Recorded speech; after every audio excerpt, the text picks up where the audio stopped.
Hey guys, I hope you're doing well and you're having a great day so far. My name's Elizabeth and I'm here to share information, tips, and ideas on how to live a happier and healthier life and how to improve yourself as a person.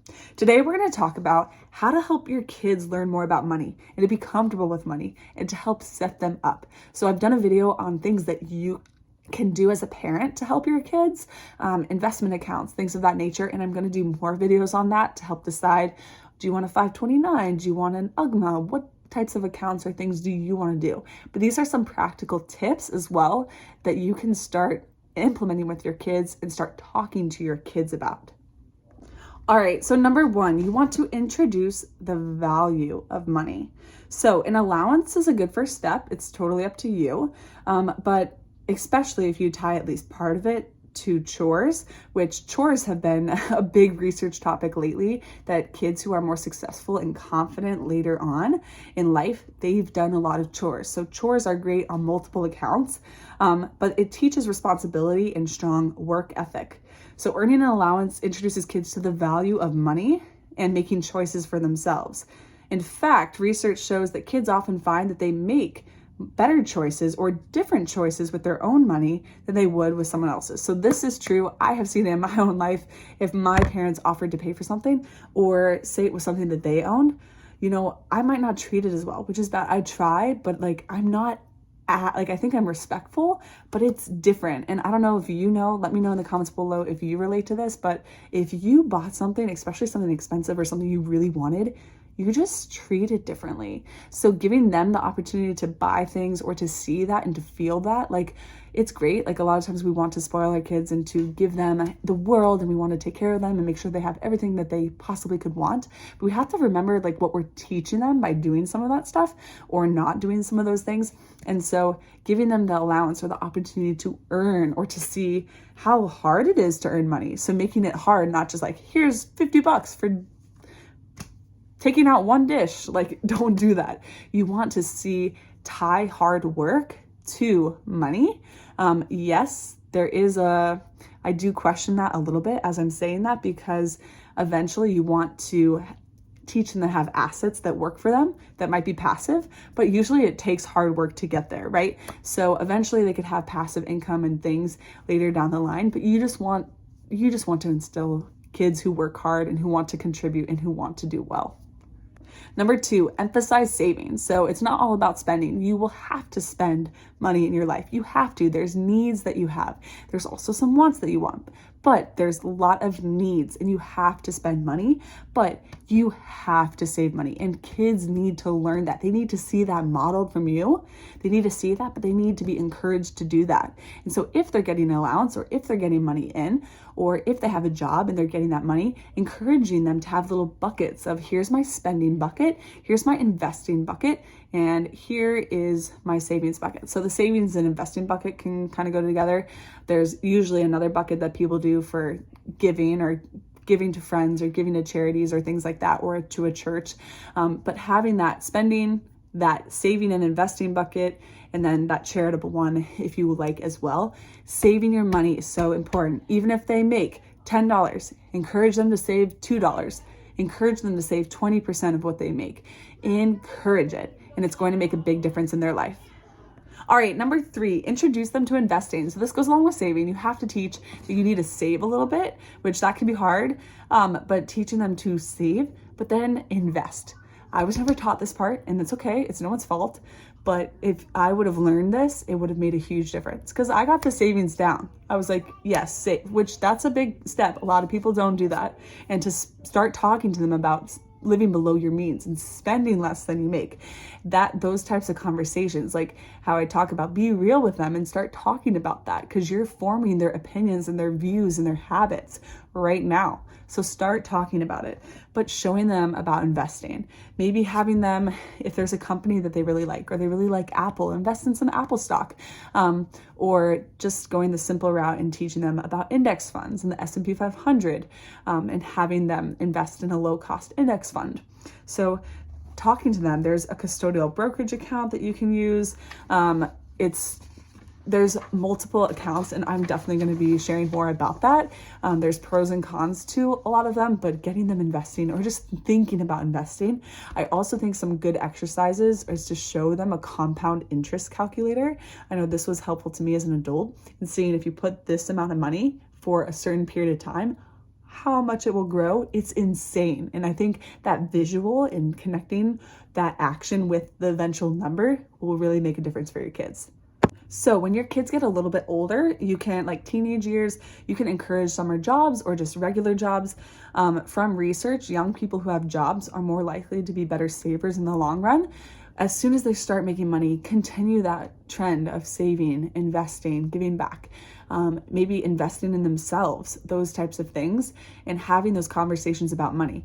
If they have an employer where they can get a Roth IRA, because you could also do a custodial Roth IRA.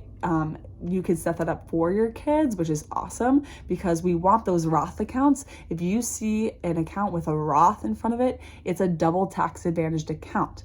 All right, you can invest in index funds in the S&P 500 in that account, but it's just this little account that has a tax advantage of it is taxed before the money is, before it goes in, but once it's in and it grows, it cannot be taxed. So it's not taxed as it grows, and it's not taxed when you take it out, which is incredible. And so one of the coolest things about helping your kids learn about this stuff is they have a lot of time on their hands. You see these videos, and I might even do one about investing for your child that's just born, and doing that, how it sets your kids up. 18 years you have of compound interest and compound growth. And so there's so many options and things you can do for them with that. Another thing is introducing them to credit. So yes, credit can be a topic of debate and controversy, and having debt is not healthy and not good, but setting up a credit card for them is important, and teaching them how to use it responsibly and how to use it to help them build a good credit score. Some people say it's not helpful, but in this world, it is important for buying a house or all sorts of things. And if you can teach them to do it responsibly, it's okay. I know my parents did this with me, and I just would put money on the credit card instead of a debit card. And I had that money already. So like if it was $50, I would put it on that, but then I had more than that. So I would just use the money from my checking account and pay it off.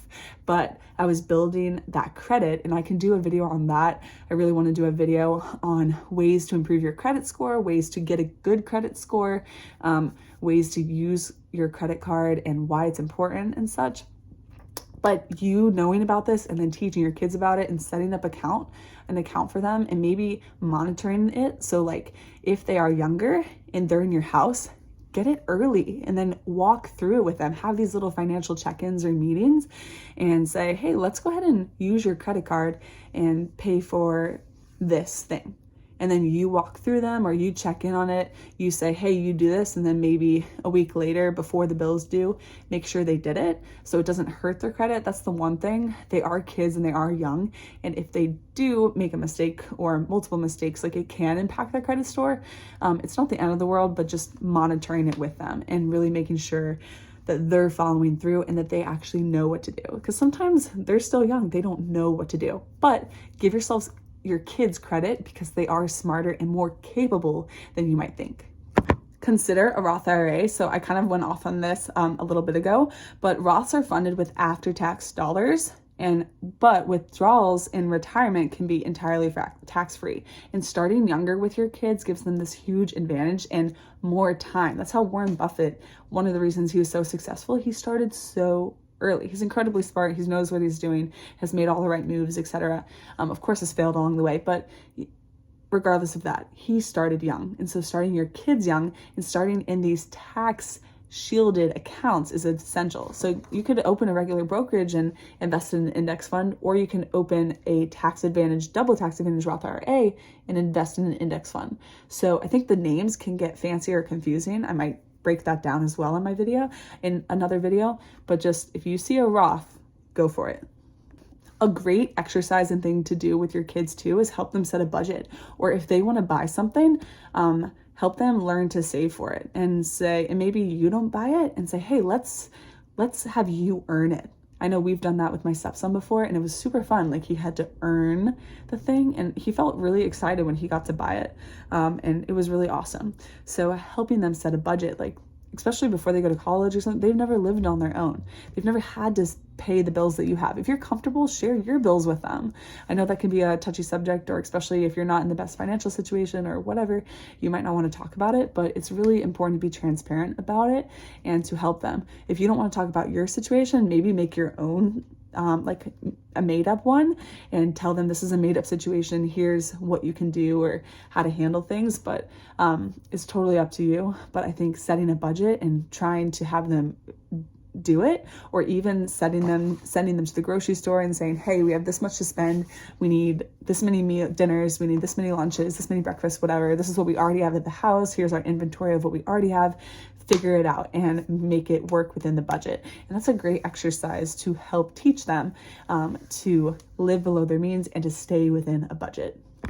Encourage your kids to stay invested. So if they are investing, that's awesome, but encourage them to stay in the market. So we go up and down over time. I can show you a chart with the S&P 500.